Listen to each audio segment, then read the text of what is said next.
მოგესალმებით, მე ახლა ვიმყოფები ხობის მუნიციპალიტეტში სოფელ ხეთაში. ეს ის სოფელია, სადაც მოსახლეობის უმრავლესობას აქტიურად მოყავთ მანდარინი. ხეთის მანდარინი საბჭოთა კავშირში ცნობილი იყო. მას შემდეგ, რაც მე-19 საუკუნეში საქართველოში აქტიურად გავრცელდა მანდარინი და განსაკუთრებით ხობში, საბჭოთა კავშირში ხეთის მანდარინი გახდა ცნობილი. ის იყო განსაკუთრებული გემოვნური თვისებებით გამორჩეული თავისი ხარისხი. მე ახლა ვესტუმრები რუხაძეების ოჯახს, სადაც მანდარინის თვალში მივიღებ მონაწილეობას და იქ უკეთ მეტყვიან ხეთის მანდარინის გემოვნურ თვისებებზე.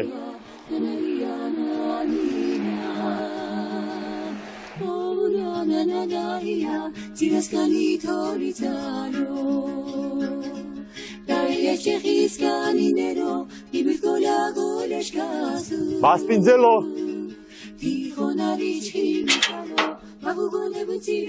გამარჯობა, კეთილი იყოს. დაიწყეთ ხო უკვე ბატონო გელართველი? კი ბატონო, რთველი ჩვენთან უკვე დაიწყო. ხეთაში განსაკუთრებული კლიმატური პირობებიდან გამომდინარე მანდარინი უფრო ადრე მწიფდება, უფრო ტკბილი არის ვიდრე გურიაში და აჭარაში. განსხვავებული არის გემოში. რა თქმა უნდა, გამოირჩევა. ხეთაში მოსული მანდარინი და ხობის სხვა სოფელში განსხვავდება. განსხვავდება აბსოლუტურად. გემოთი განსხვავდება. და რა არის ამის კლიმატური პირობები, მიკროკლიმატი, რაც ხეთაში არის. განსხვავებული ნიადაგი არის ალბათ ასე. არ ვიცი, უბრალოდ მანდარინის მოულა ყოველთვის იწყება ნიადაგიდან. მანდარინი რო ჩაიყრება, პირველად ნიადაგს უნდა ავუღოთ ანალიზი, უნდა ვიცოდეთ რა მინერალით არის გაჯერებული, რა აკლია, როგორ არის, როგორ ითვისებს, საზღვის პერიოდში ფერს როგორ იცვლის. აი ყველაფერი დამოკიდებული არის ნიადაგზე. ბატონო გელა ეს ამ ინდრებში უკვე მანდარინი არის აქტიურად. კი, მანდარინია გაშენებული. ახლა გამოვიტან ვედროს და მაკრატელს და დავკრიფოთ ერთად. მიკროკლიმატი, რომელიც განპირობებულია ალბათ ურთის ქედიდან გამომდინარე. აი აქ უკან რასაც ხეს ხედავთ, ეს ურთის ქედი, რომელიც ალბათ სოფელ ხეთას იცავს ხარისგან, სუსხისგან და შეიძლება ეს მიკროკლიმატი ხელს უწყობს მანდარინის ადრე დამწიფებას. ახლა შევუდგეთ მანდარინის როგორ ხდება მანდარინის მოკრებას, რა უნდა გავითვალისწინოთ, რამე განსხვავება უნდა დავიჭიროთ ის პოტი. მე რაც მახსოვს ბავშვობიდან მანდარინის კრეფვა ხდებოდა ყოველთვის მაკრატლით ძირში წაჭრით.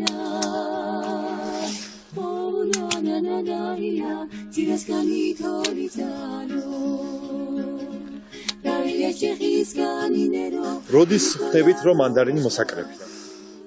უკვე ოქტომბრის 15-ის შემდეგ მანდარინი მოსაკრეფია.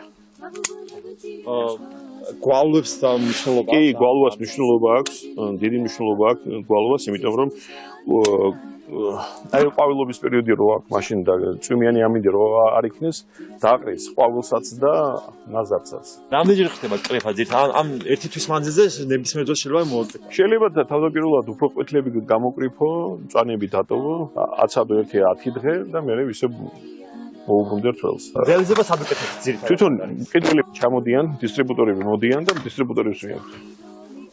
ადგილობრივ ბაზარზე იქნება რა თქმა უნდა. რა თქმა უნდა, ძირითადად ადგილობრივ ბაზარზე მიაქვს გასაყიდად. შეიძლება ეს სომხეთშიც გადაგქონდეთ. შეიძლება აზერბაიჯანშიც. ეგ უკვე ჩვენ არ ვიცით. რა სამუშაო პროცესებს იწყებთ გაზაფხულიდან? გაზაფხულიდან ვიწყებთ შეწამლას, შემობარვას და ზამთრის პერიოდში ფაქტიურად შეგვაქვს სასუქები, აი მინერალური სასუქები, ბუნებრივი სასუქები, საქონლის ნაკელი შეგვაქვს.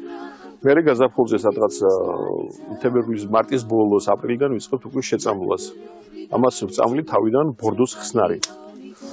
იმიტომ რომ კანი გავსუფთავდეს მანდარინს და ის სიკეთეები, რასაც მაგი მიწისგან იღებს და მიცემული სასუქებიდან იღებს, რომ თავისუფლად იმოძრავოს ბოლომდე, წორამდე აიტანოს. ეს ყოველწლიურად აუცილებელია. აუცილებელია შემობარვა ნაკელი. აუცილებელი. შემობარვა შეიძლება 3 წელიწადში ერთხელ გაუკეთდეს. ჰაერიზაცია ძირისთვის აუცილებელია, მაგრამ მინერალური სასუქები და შეწამლვა ეს აუცილებელი. თუ არ შეწამლვა, აი ნახეთ. ეს არის ახალი დაავადება, რასაც როგორც თქვით, ფრთა თეთრა ქვია. ეს არის ახალი, ეს წელს გამჩნდა. კი, წელს გაჩნდა ეს. უბრალოდ თავი შევიკავე ამის შეწამლისგან, იმიტომ რომ უკვე ნაყოფი ზრდასრულია და საკვებად ვარგისია.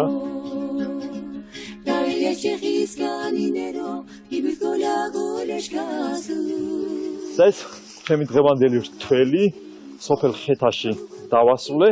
დიდი მადლობა ბატონო გელა მასპინძლოვისთვის. სიცოცხლე წარმატებებს გისურვებ და იმედია მანდარის მე დავიტოვე. აუცილებლად. Jacques Tollet, Picard, Vicino, Tirascani, Tolitano.